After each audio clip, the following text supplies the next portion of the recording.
Om Namo Bhagavate Ramakrishna. Om. Salutations to Bhagavan Ramakrishna. We today commence the life of M, also known as Mahendra Nath Gupta, who was a recorder of the Gospel of Sri Ramakrishna. So in this Sri Ramakrishna's divine play, he performed one of the main roles of recording the words of Sri Ramakrishna. It has, perhaps this is one of the first times when things have been recorded as they were spoken. Many scriptures you find sometimes centuries later, they have been kind of noted down, the sayings. He is completely absent in his narrative, yet he is everywhere. And when we find Sri Ramakrishna enacting the divine play, it also means the play is divine, the actors are divine also. It's always like that. So it's a special kind of group that comes, yes, in a way. But you must understand that we are also divinity. We have forgotten it.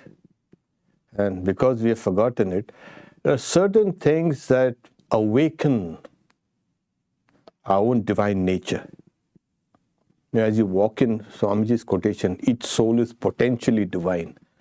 So when I was young, I said, why potentially? Yeah, it makes sense. But then we are divine, but we have forgotten it. So when we read the life of Sri Ramakrishna, you get an insight into how the play was enacted with the actors.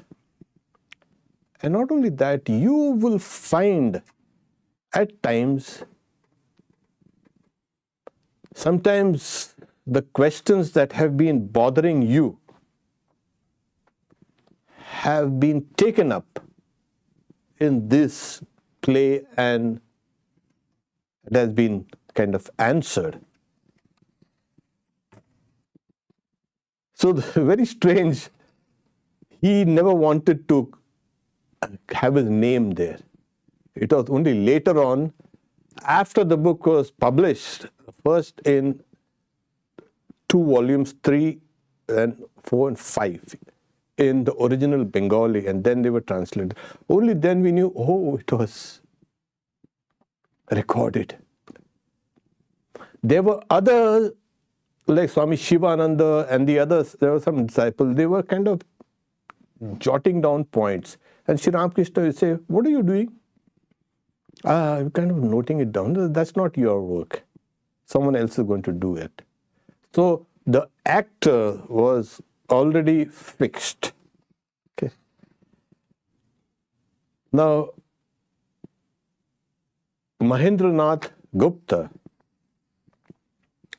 M, and because he was a school teacher, and in those days we used to call school teachers a school master. And then the principal or something we call the headmaster, the master. Okay.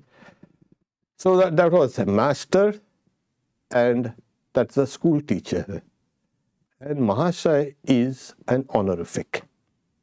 Like we see in the life of Nag Mahashaya, Mr. Nag. So Mr. Schoolmaster, school teacher. He also, in the whole gospel, you find him taking various other roles under pseudonyms. So some of them were Mani, M-A-N-I, not M-O-N-E-Y. That's a gem. Money is a gem.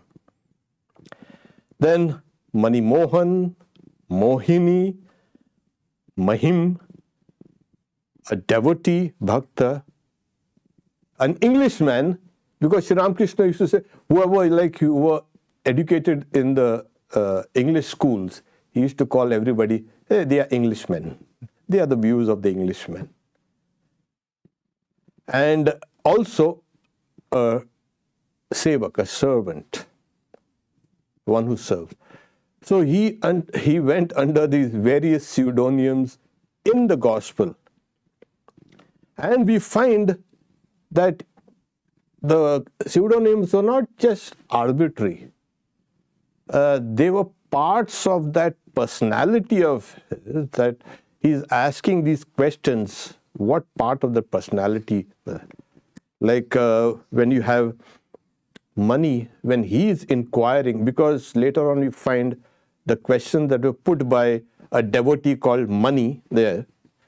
So he is an inquirer and prone to reading and discussing poetry and kind of very philosophic. And then we have Mohini, kind of a middle class householder disciple with his own family problems. And then, the Mohini was stricken with grief over this death of his son, and his wife had kind of gone a little kind of crazy because of that incident. Then when he used speaking of himself, or he's hid himself in the narrative as a devotee who's asking questions, then this is somebody who is has got devotion and he wants to see it fructify. At the same time, he overwhelmed with all the worldly problems, etc., etc. So if you combine all of them, you get a fascinating idea of Sri Ramakrishna as, you can say, a recorder, the M, the personality of Sri Ramakrishna. And as well as you get an insight into Sri Ramakrishna also from different perspective. Otherwise, what happens is it's kind of just one person recording it and maybe asking questions here, there. This person, he's saying, I was an apprentice for 15 years before I started recording Sri Ramakrishna's words. And at times he used to spend the whole day, and so he used to write it in code, not the code, like in aphoristic forms. This is generally what happens. You write a kind of the whole teaching, whatever the whole day's events, in an aphoristic form. It is a small mnemonic form. And then you know what happened, what transpired during this period, this time. Because he had eidetic memory, that is photographic memory.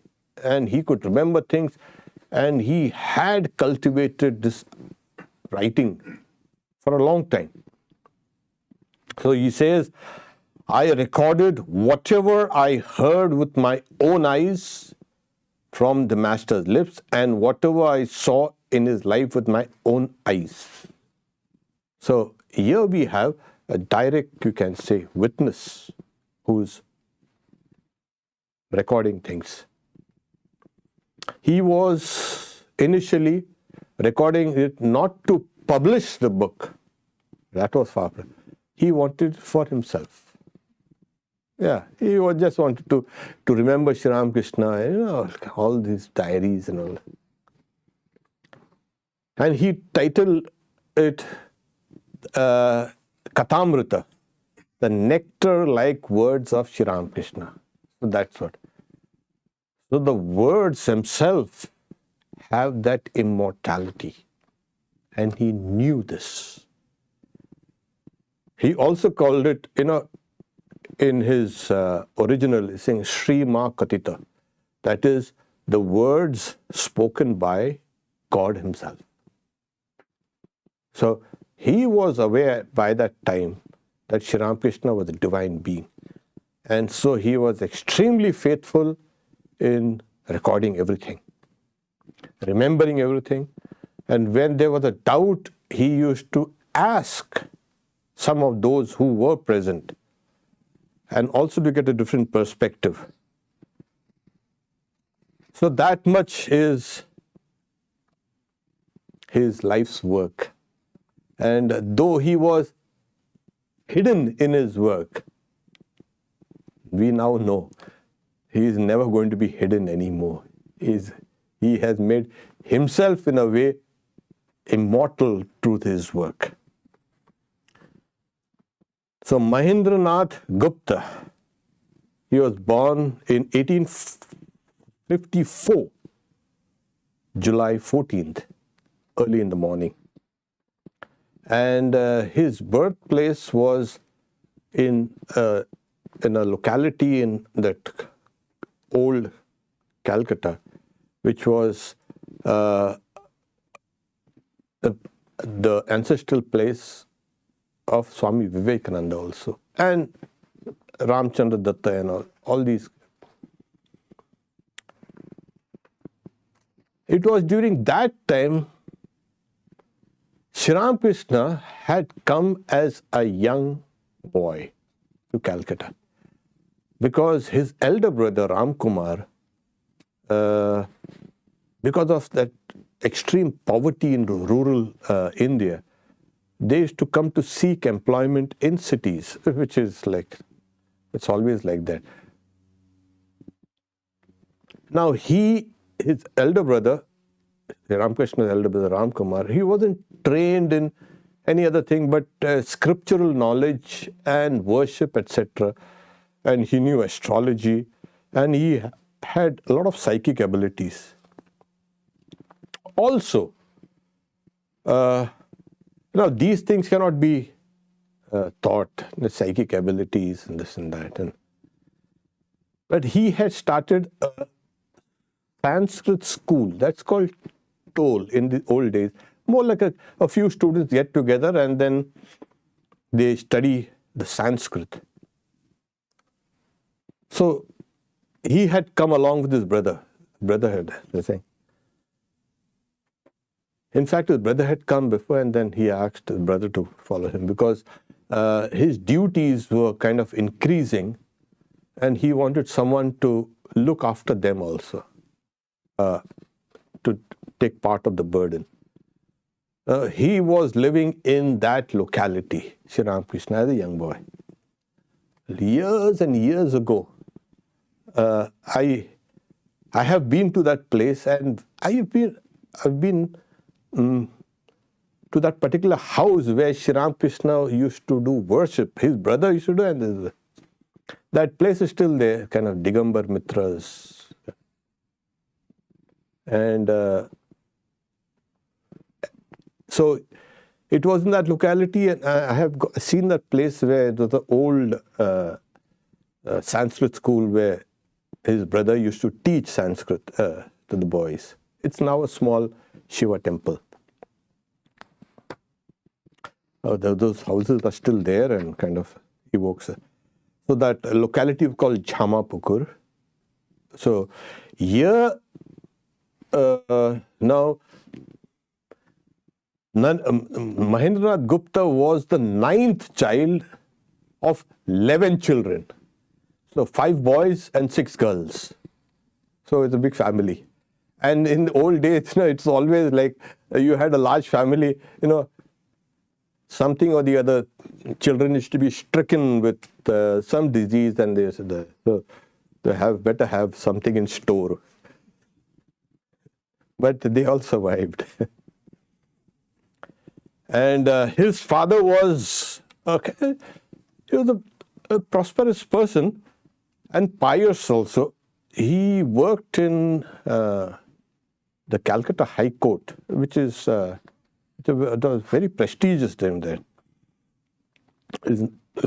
Madhusudan and his mother was Swarnamai. They were very pious, and even after all the children that they have, they were praying for a child. And they were praying and praying to Lord Shiva. Shiva saying, bless them with this child who later became Mahendra Nath. Another one of his brothers called Kishori, the 11th one, he also became a devotee of Sri Ramakrishna.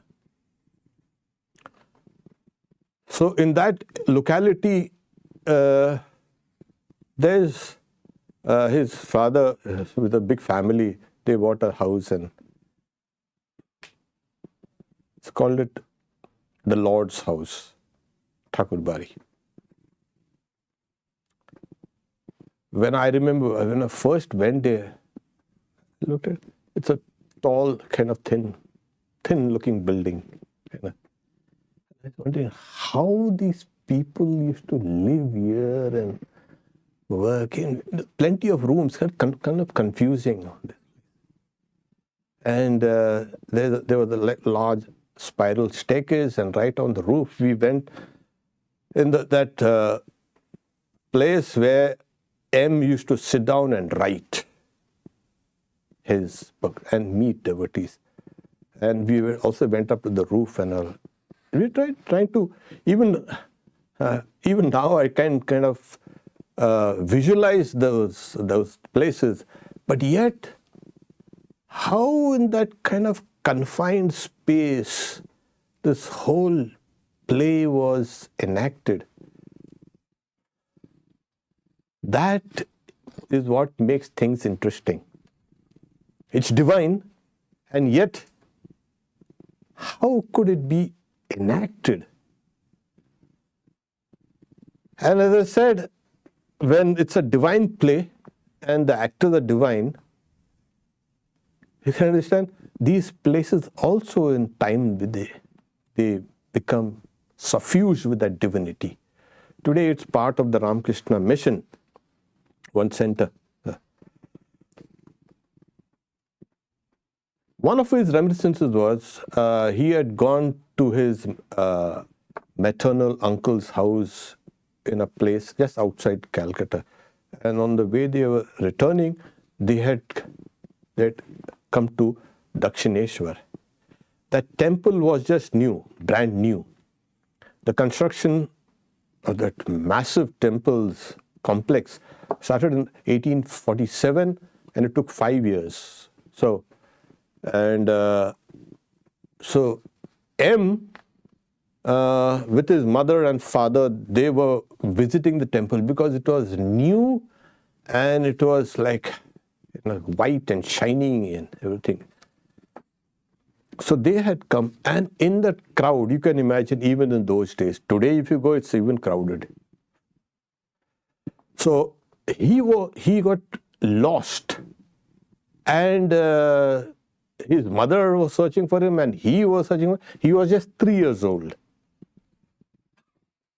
And then he says, a gentleman comes, gentleman in the sense, a priest comes, saying, whose child is this? Where has his mother gone? And that priest took him and consoled him and said, don't worry, your mother will come. And he said, it was probably Sri Ramakrishna. He touched my head, consoled me. That was the first, you can say, contact with what's going to unfold later. This next time there was a great storm, a cyclone there in those areas. It was somewhere in 1864. Yeah, 1864.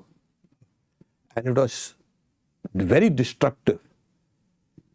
And the boy, he was 9 or 10 years old, and he was praying to God to protect them from the storm. Later on, when he met Sri Ramakrishna, he said, "Do you remember the great storm of the month of Ashwin?" That is, Ashwin is the September-October, the month during September-October. Surprised him, said, "Yes, I was very young at that time, 9 or 10 years old. I was alone in my room and the storm was raging and I prayed to God."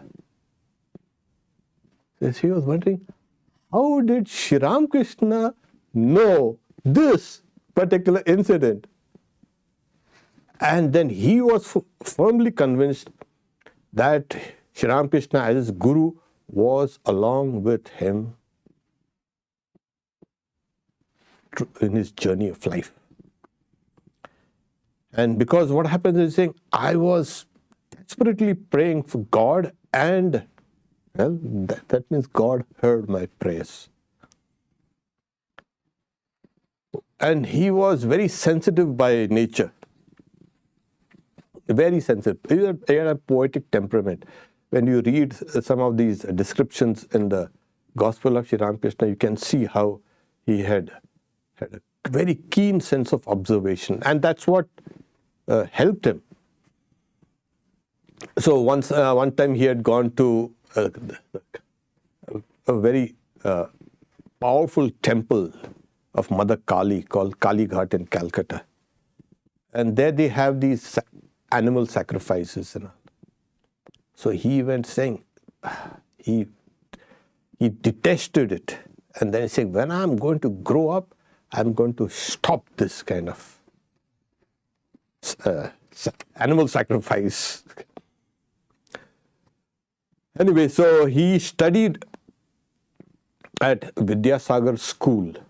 So later on he studied, and then he became a teacher and a headmaster in that particular school itself.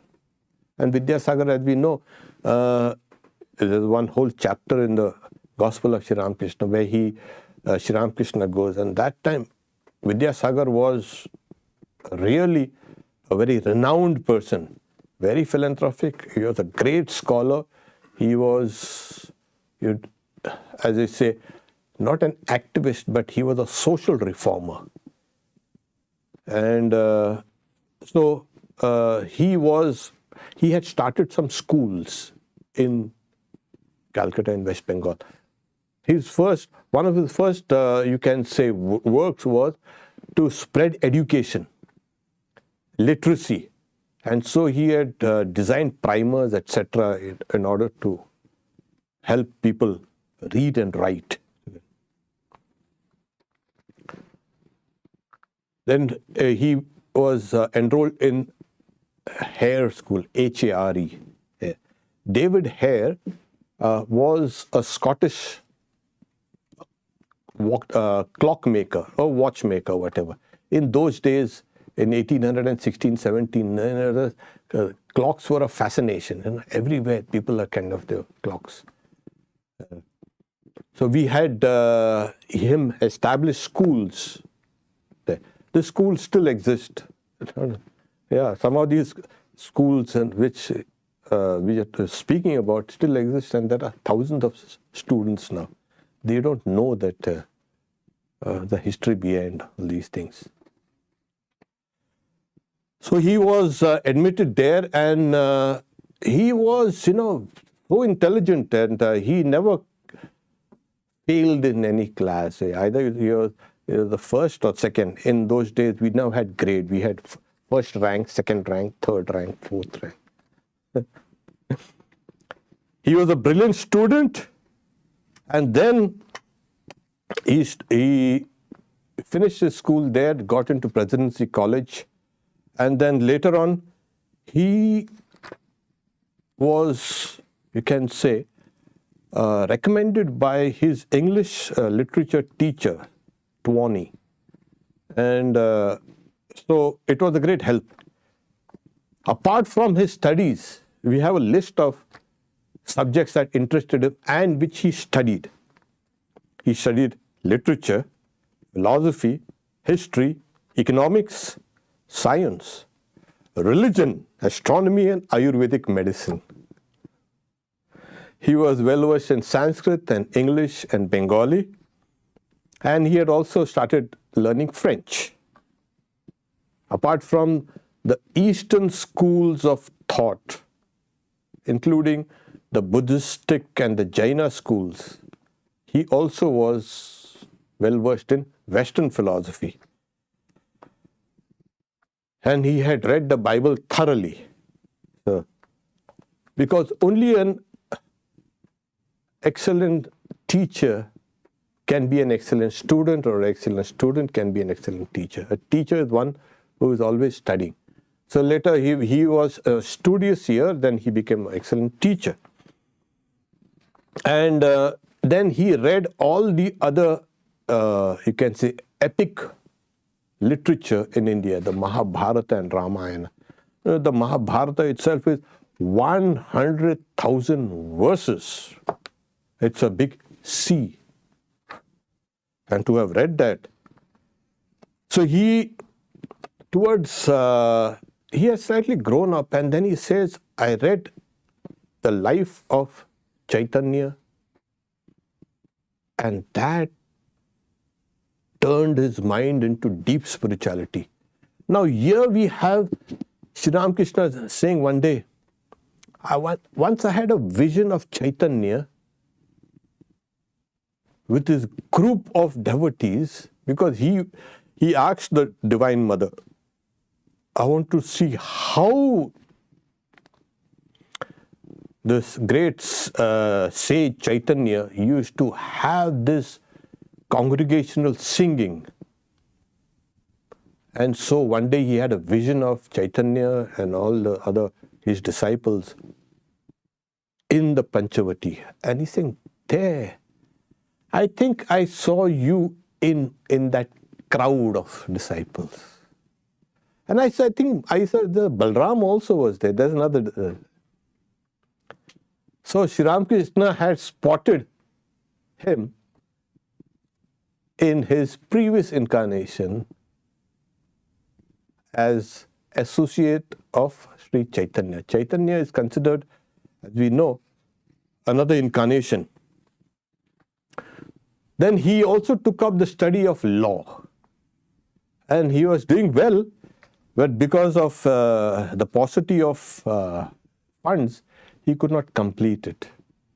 So, but at the same time, he was studying English law and also the ancient law books like Manu Samhita, and you can see Yagnavalkya Smriti, etc. All the ancient lawgivers, they studied there. So in 1873, he had just finished, towards the end of his, you can say, college years, he married Nikunja Devi. That was his wife.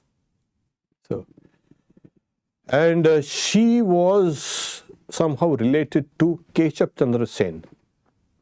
And his professor, Twani, had told Keshav, he's a genius, he'll leave a mark and he'll do something in life.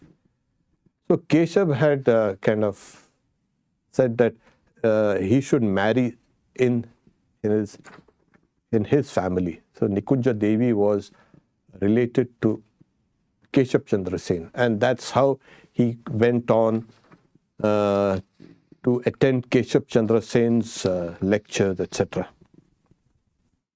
Now, money is a big problem there. So you have 11 children and this, that, you can say. So he had to take up a job. And he took up a job first in a kind of a merchant firm. It's the British, in those colonial days. But he wasn't satisfied with that. Then he got a job as a teacher, and he was sent to Jessore, which is now in Bangladesh. And he was so successful in that as a teacher in a place called Narail High School in Jessore. So then from there he was transferred to another place also which is now in Bangladesh.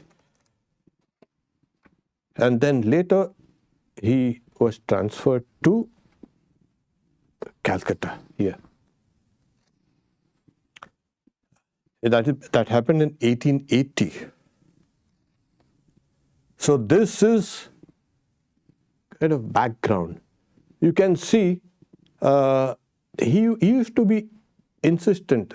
These biographical details are just the dry bones of the soul's story and how the world is influenced by it and how it can influence the world. So he was more interested in writing the psychological history of himself, and that's the reason why there's not much of details. But towards the end of his life, we find that some of his disciples, he used to also then later initiate her.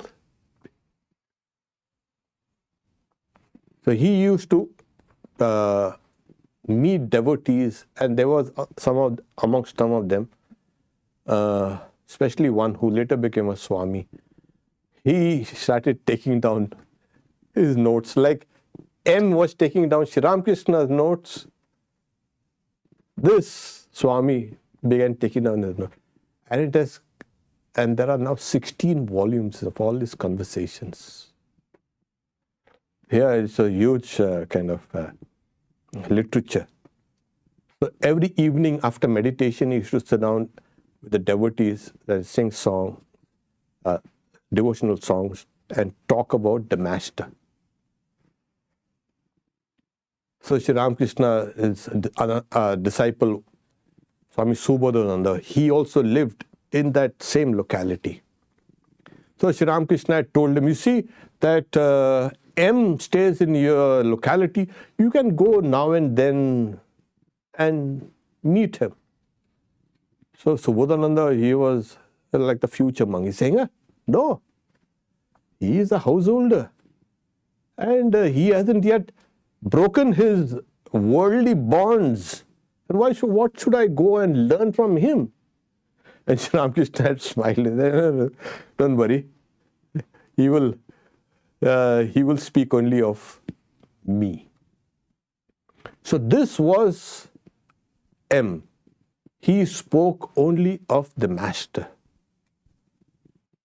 Later on also there was an incident where when he used to take devotees and give them a tour of Dakshineshwar after the master had passed away. And showed this is the place where Sri Ramakrishna stood and said this is the place where, and there were these old trees, he used to go and kind of hug them, saying, blessed are these trees.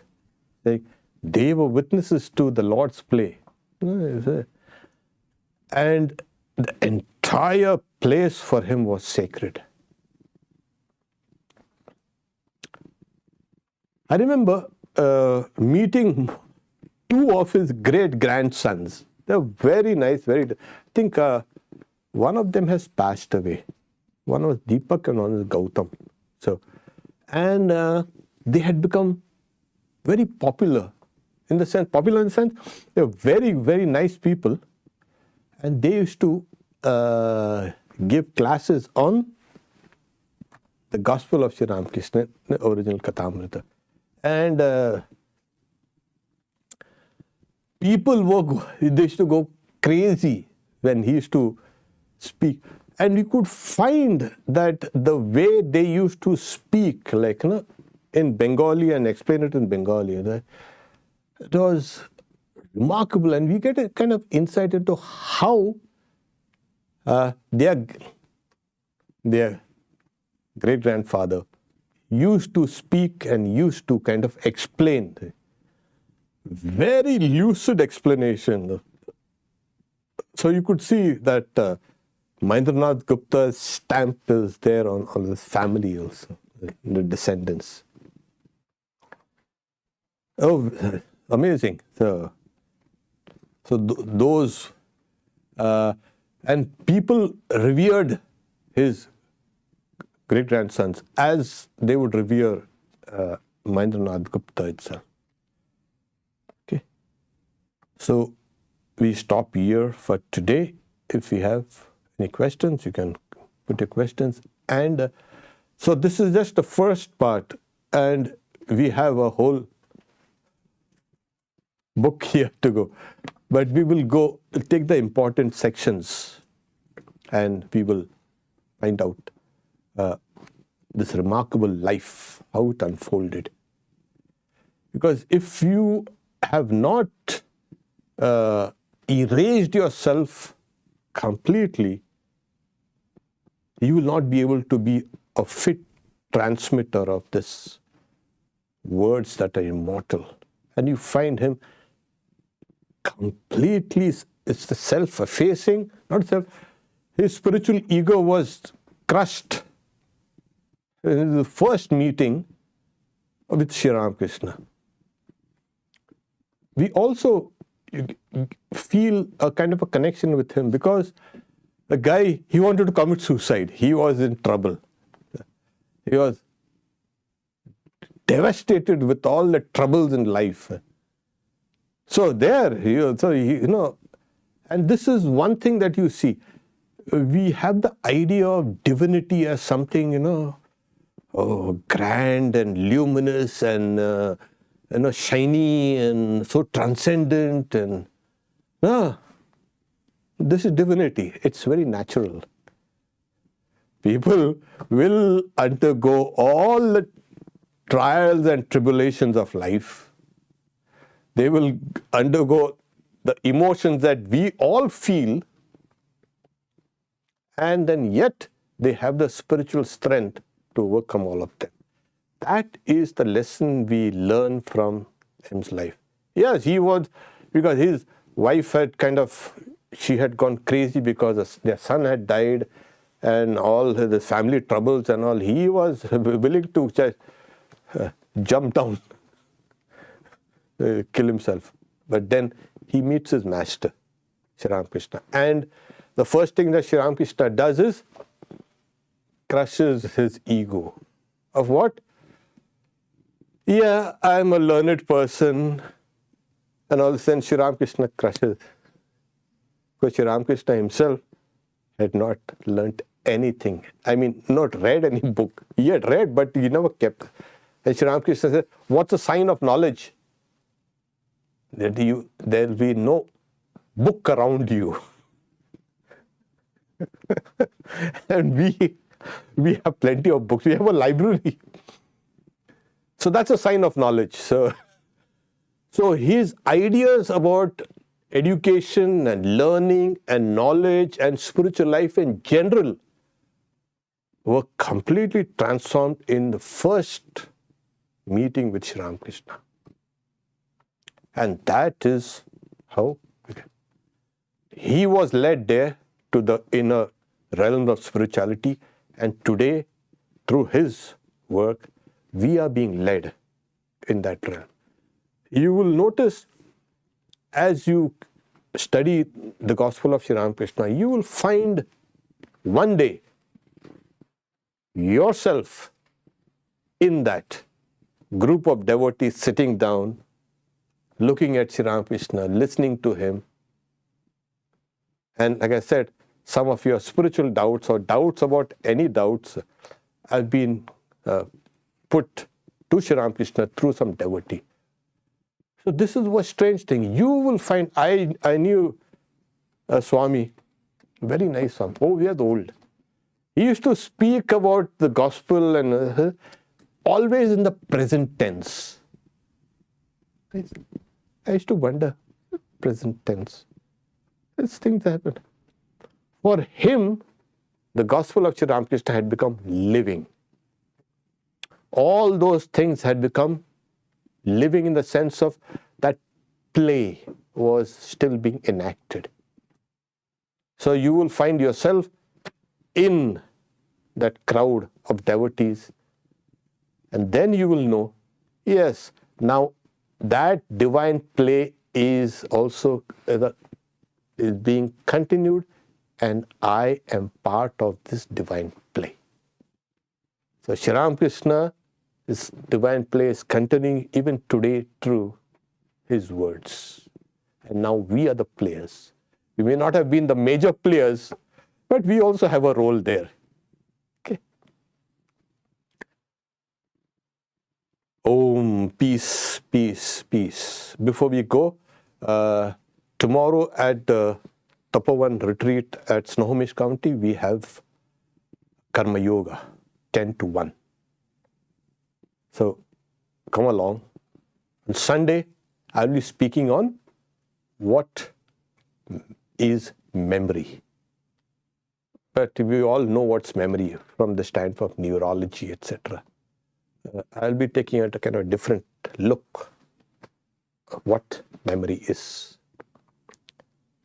Because everything has to be led to the infinite. So I'll be looking at it from that standpoint.